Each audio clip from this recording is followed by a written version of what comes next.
आप लोग अगर इंडस्ट्री में काम करते हैं या तो कहीं सिविल स्ट्रक्चर में काम करते हैं तो आप लोगों ने एक चीज़ जरूर नोटिस किया होगा।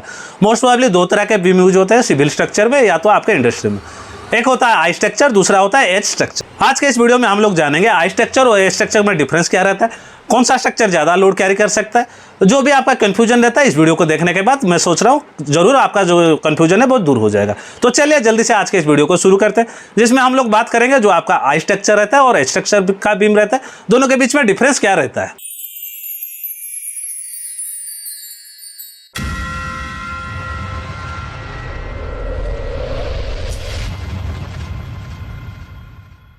सबसे पहले या तो आई स्ट्रक्चर या तो एच स्ट्रक्चर का जो बीम रहता है उसके बीच में डिफरेंस जानने से पहले थोड़ा हम लोग को उसके बेसिक के बारे में जान लेना चाहिए।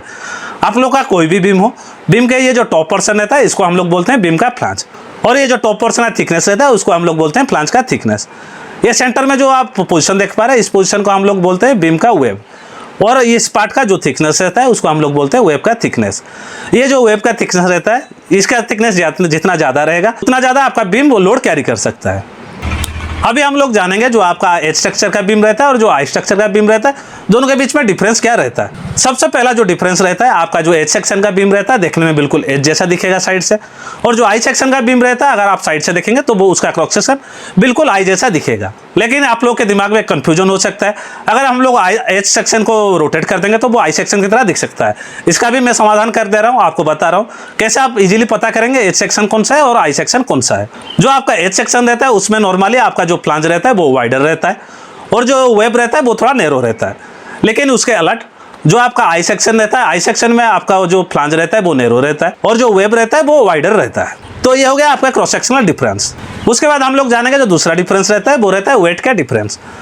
जैसे कि आप लोग को पहले से ही पता है क्रॉस सेक्शन में आप एच का क्रॉस सेक्शन थोड़ा ज़्यादा रहता है आई के मुकाबले, इसलिए जो एच सेक्शन रहता है उसका वेट हमेशा ज़्यादा रहता है compare to I cross section. तीसरा जो डिफरेंस रहता है एच क्रॉस सेक्शन और आई क्रॉस सेक्शन में, एच क्रॉस सेक्शन को नॉर्मली कहाँ यूज किया जाता है, नॉर्मली हेवी स्ट्रक्चर या तो हॉरिजॉन्टल पोजीशन में हम लोग एच बीम का यूज करते हैं। और आई बीम को हम लोग कहाँ यूज करते हैं, आई बीम को हम लोग यूज करते हैं नॉर्मली वर्टिकल कंडीशन में। कहीं भी आपका वर्टिकल कंडीशन में बीम यूज हो रहा है तो उस कंडीशन में हम लोग आई सेक्शन को यूज करते हैं। नॉर्मली कॉलम या तो जो सपोर्ट बीम यूज किया जाता है किसी भी स्ट्रक्चर को खड़ा करने के लिए उसमें हम लोग आई सेक्शन का यूज करते हैं। उसके बाद स्टेबिलिटी, पहले जो 3 पॉइंट मैंने डिस्कशन किया उसमें मैंने आपको बताया हर पैरामीटर में आपका एच सेक्शन जो रहता है उसका स्ट्रेंथ ज़्यादा रहता है, इसलिए उसका स्टेबिलिटी भी अच्छा रहेगा।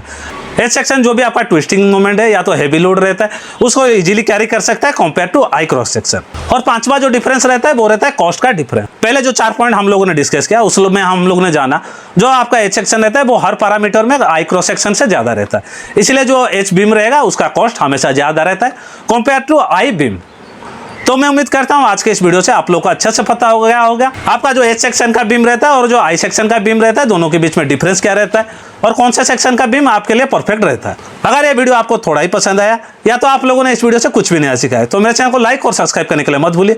इसके साथ साथ इतने मेहनत से आपके लिए वीडियो बनाता हूँ, इस वीडियो को अपने फ्रेंड ग्रुप में जरूर शेयर कीजिए।